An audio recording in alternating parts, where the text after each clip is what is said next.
भगवान कृष्ण और भूत, एक सच्ची कहानी।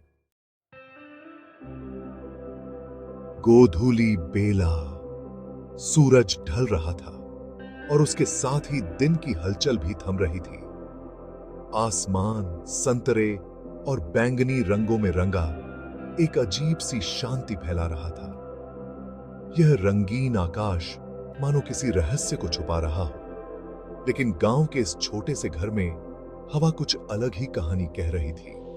हवा की सरसराहट में एक अनकही दास्तान थी। हवा में नमी थी, उदासी थी। दादी ने दीपक जलाया। उसकी लौ में एक अजीब सी बेचैनी थी। उसकी लौ थरथरा रही थी, मानो किसी अनदेखी शक्ति से डर रही हो। यह दृश्य मन में एक अजीब सा भय पैदा कर रहा था। मैं दादी के पास ही बैठा था, उनकी कहानियों का इंतजार कर रहा था। उनकी कहानियां हमेशा दिलचस्प होती थी। आज की कहानी अलग थी। यह कहानी साधारण नहीं थी, इसमें कुछ खास था। दादी की आंखों में डर था, उनकी आवाज में कांपता हुआ विश्वास। उनकी आंखों में एक अनकहा डर झलक रहा था। आज की कहानी भूतों की थी। यह कहानी सुनते ही मेरे रोंगटे खड़े हो गए।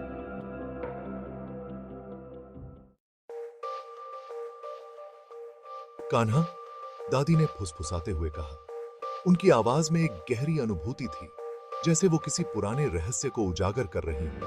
वो हमेशा हमारे साथ हैं, हर पल, हर क्षण उनकी उपस्थिति को महसूस किया जा सकता है। उनकी नजर दीवार पर लगी भगवान कृष्ण की मूर्ति पर टिकी थी, जो हमारे घर की सबसे पवित्र जगह थी। मूर्ति पीतल की बनी थी, सदियों पुरानी, जैसे वो समय के साथ भी अडिग खड़ी हो। भगवान कृष्ण बांसुरी बजाते हुए शांत और अडिग दिख रहे थे, जैसे वो किसी गहरे ध्यान में लीन हो। लेकिन आज उस शांत चेहरे में भी मुझे एक अजीब सी रहस्यमयता नजर आ रही थी, जैसे वो कुछ कहना चाह रहे हो। लेकिन कान्हा भी सब कुछ नहीं रोक सकते, दादी ने कहा। उनकी आवाज में चिंता की लहर थी। उनकी आवाज में एक अजीब सी सिहरन थी, जैसे वो किसी अनजाने भय से ग्रस्त हों। गांव के बाहर खेतों के बीच एक पुराना कुआं था। कहते थे वो कुआं भूतिया है, कोई उसमें झांकने की हिम्मत नहीं करता था। एक रात एक किसान उधर से गुजर रहा था। अंधेरा था, चांद बादलों में छिपा था। अचानक उसने कुएं से एक आवाज सुनी, एक चीख, एक दर्द भरी चीख। किसान डर गया। उसने देखा कुएं के पास एक औरत खड़ी है, सफेद साड़ी पहने, बाल बिखरे हुए। औरत ने हाथ बढ़ाया और फिर गायब हो गई। किसान भागता हुआ गांव पहुंचा। उसने लोगों को बताया। कुछ ने यकीन किया, कुछ ने नहीं। लेकिन उस रात के बाद से कुएं से चीखें आने लगीं। वो आत्मा शांति चाहती है, दादी ने कहा। उनकी आंखें बंद थीं, उसे मुक्ति चाहिए।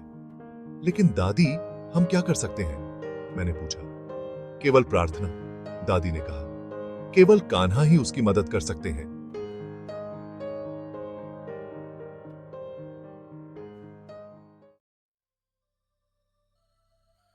अगले दिन गांव वालों ने कुएं के पास हवन किया।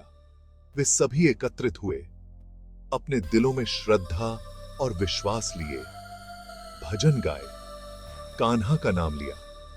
उनकी आवाजों में एक अजीब सी शक्ति थी, जो पूरे वातावरण में गूंज रही थी। धीरे धीरे चीखें धीमी होने लगीं। गांव में एक अजीब सी शांति छा गई। और फिर खामोशी। क्या वाकई भूत था, या यह सिर्फ एक भ्रम था? क्या कान्हा ने उसकी मदद की? क्या यह उनकी दिव्य शक्ति का परिणाम था? इन सवालों के जवाब शायद किसी के पास नहीं। गांव वाले भी उलझन में थे। लेकिन एक बात तो तय है, इस दुनिया में कुछ ताकतें हैं जिन्हें हम समझ नहीं सकते।